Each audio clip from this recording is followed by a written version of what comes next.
పరిశుద్ధుడా నీ నామానికి స్తోత్రాలు వందనాలు.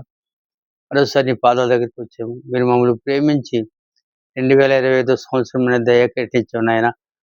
సంవత్సరం నాయన మా మీద 10 మాసాలు గతించిపోయి 11 మాసం కూడా జరిగిపోతుంది. ఇంతవరకు నీ రెక్కల చాటున మమ్మల్ని భద్రపరిచి కాచి కాపాడి పోషించి సంరక్షించి ఈనాటి కూడా సజీవ లెక్కలు ఉంచిన ఈ పాదాలకు వందనాలు స్తోత్రాలు చెల్లించుకుంటున్నాం. ఈ లైవ్లో నాయన మాట్లాడుతుండగా నీ కృప తోడు గురించి సాయం చేయండి. నీ ఆత్మ మమ్మల్ని నింపండి నాయన. ఆయన లైవ్ నుంచి ఉన్న బిడ్డలందరూ కూడా నాయన నీ కృప తోడుగుంచి నాయన అందరూ కూడా మంచి జ్ఞానం సంపాదించుకుని నిన్ను నీ యొక్క రక్షణ మార్గంలో జీవించేటువంటి భాగ్యాన్ని బిడ్డలందరికీ దయచేయమని యేసునామములో ప్రార్థించి వేడుకొనుచున్నాము తండ్రి. ఆమేన్. ఈ స్థితిలో ఉన్నానంటే ఇంకా బ్రతికున్నానంటే, ఈ స్థితిలో ఉన్నానంటే ఇంకా బ్రతికున్నానంటే నీ కృపా నీ కృపా నీ కృపా ఇది నీ కృపా నీ కృపా నీ కృపా నీ కృపా ఇది నీ కృపా కష్టకాలమందు నా చెంత చేరి కన్నీళ్లు తుడిచి నన్నాదరించినది కష్టకాలమందు నీ కృపను ఉంచి కన్నీళ్లు తుడిచి నన్నాదరించినది నీ కృపా నీ కృపా నీ కృపా ఇది నీ కృపా నీ కృపా నీ కృపా నీ కృపా ఇది నీ కృపా ఈ స్థితిలో ఉన్నానంటే ఇంకా బ్రతికున్నానంటే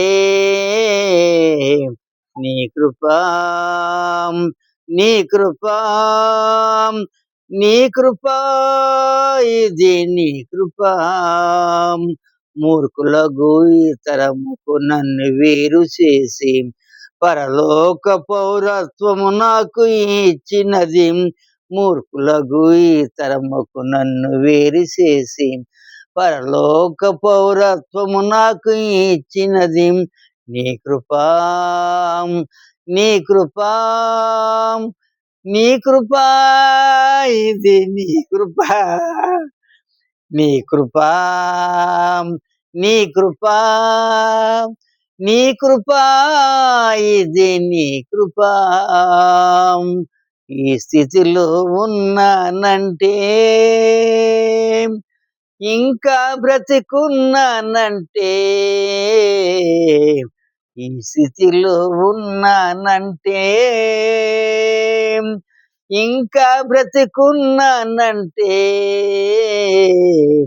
నీ కృపా నీ కృపా నీ కృపా ఇది నీ కృపా నీ కృపా నీ కృపా నీ కృపా ఇది నీ కృపా. పరమ తండ్రి స్తోత్రం తెలుసుకుంటున్నాము. హల్లెలూయా. దేవుని యొక్క మహాకృపను బట్టి ఇంతవరకు ఆయన రెక్కల చాటున మనల్ని భద్రపరిచి కాచి కాపాడి పోషించి సంరక్షించి సజీవ లెక్కలు ఉంచిన దేవాది దేవునికి మనం ఎంతగానో రుణస్థులమై ఉన్నామని ప్రభుపేట తెలియజేస్తూ ఈ యొక్క లైవ్ యూనిస్తున్న బిడ్డలందరికీ కూడా ఈ దీవులని ఆశీర్వాదాలతో నింపాలని యేసు పరిశుద్ధ నామములో ప్రార్థించి వేడుకొనుచున్నాము తండ్రి. ఆమేన్. నీతిమంతుల గురించి నీ సబ్జెక్టు నీతిమంతులు ఏలో మాట్లాడుకుందాం. నీతిమంతులు నీతి మరణము నుండి రక్షించును. సామెతల గ్రంథము 10వ అధ్యాయము 2వ వచనము, 11వ అధ్యాయము 4వ వచనము, ఈ రెండు కూడా మనం చదువుకుందాం. భక్తిహీనుల ధనము వారికి లాభకరము కాదు. నీతి మరణం నుంచి రక్షిస్తుంది. నీతి మరణం నుండి రక్షిస్తుంది. నీతి సహాయపడుతుంది. మంచి నీతి ఆరోగ్యాన్ని ఇస్తుంది. నీతి సంరక్షిస్తుంది. నీతిమంతులు కమలా వృక్షం వలె ఉంటారు ఎప్పుడు కూడా. నీతి చాలా శ్రేష్టమైంది. నీతి అంటేని నీతిగా ఉండాలి మనం. నీతే మనకు శ్రేష్టమైంది. నీతి ఉంటే సమస్తం కలుగుతాయి. నీతి ఉంటే సమస్తం కూడా మనం అనుగ్రహించబడతాడు. అందుచేత నీతి మరణం నుంచి కూడా రక్షిస్తుంది, మంచి ఆరోగ్యాన్ని ఇస్తుంది, అనారోగ్యం నుంచి కూడా కాపాడుతూ ఉంటుంది. ఏంటి? నీతి. అబ్రహాము నీతిమంతుడు, అందుచేత నీతి తన కుటుంబాన్ని రక్షించింది. నీతి తన కుటుంబాన్ని రక్షించింది. అబ్రహాము ఎలమన్న చోటుకి వెళ్ళాడు కనుకనే ఆ కుటుంబం ఆశీర్వదించబడ్డది. అందుచేత 11వ అధ్యాయం సామెతల గ్రంథం 11వ అధ్యాయం 4వ వచనంలో కూడా చూసినట్లయితే 11వ అధ్యాయం బద్ధకంగా పనిచేయవాడు దరిద్రుడు అవుతాడు. ఎప్పుడైనా సరే శ్రద్ధ గలవాడు ఎలా ఉంటాడంట? ఐశ్వర్యవంతుడు అవుతాడు. శ్రద్ధ ఎప్పుడైతే శ్రద్ధ ఉండాలి. శ్రద్ధ గలవాడు ఐశ్వర్యవంతుడు అవుతాడు. శ్రద్ధగా ఉండాలి. మన ప్రతిదానికి శ్రద్ధ. చదువులో శ్రద్ధ ఉండాలి, పాటల్లో శ్రద్ధ ఉండాలి, ప్రార్థనలో శ్రద్ధ ఉండాలి, చర్చికి వెళ్ళటంలో శ్రద్ధ ఉండాలి, పేట కొడతలో శ్రద్ధ ఉండాలి, డ్రమ్ కొడతలో శ్రద్ధ ఉండాలి, ప్రతి దాంట్లో కూడా శ్రద్ధ ఉండాలి. శ్రద్ధ లేనిది ఏమీ కూడా అవ్వదు. అందుకని శ్రద్ధ గలవాడు ఆశీర్వదించబడతాడు. శ్రద్ధ గలవాడే బాగుపడతాడు. శ్రద్ధ గలవాడు బాగుపడతాడంట. నీతిమంతుని తల మీద ఆశీర్వాదము కలుగును. 10వ అధ్యాయం 6వ వచనము సామెతల గ్రంథం. ఆశీర్వాదం వస్తుంది సార్. నీతిమంతుల తల మీదకి ఏమొస్తాయంట? మూసివేయనంట. ఏంటి? మళ్ళా బలాత్కారం, భక్తిహీన నోరు మూసివేయనంట. నీతి ఇంతకని మనం చెప్పేది నీతిమంతుల గురించి. నీతిమంతుని తల మీద ఆశీర్వాదాలు ఉంటాయి. అబ్బా, ఏముంటాయంటే ఆశీర్వాదాలు. అలాంటి ఆశీర్వాదాలు ఉండాలి. నీతిమంతుని తల మీద ఉంటాయి ఆశీర్వాదాలు. ఎందుకు వస్తాయి తల మీద ఆశీర్వాదాలు? నీతి కనుక, నీతిగా ఉంటున్నాడు కనుక, నీతిమంతుడు కనుక. నీతిలో అన్నీ చేస్తాడు. నీతి అన్నీ సాధ్యమే. అందుచేత నీతిమంతుని తల మీదకే ఆశీర్వాదాలు వచ్చును. నీతిమంతుని జ్ఞాపకం చేసుకున్నట్టు ఆశీర్వాదకరం అంట. సామెతల గ్రంథము 10వ అధ్యాయము 7వ వచనము. 10:7 సామెతలను వెళ్ళిపోద్ది మొత్తం కార్యక్రమం అంతా కూడా. సామెతల గ్రంథం 10:7.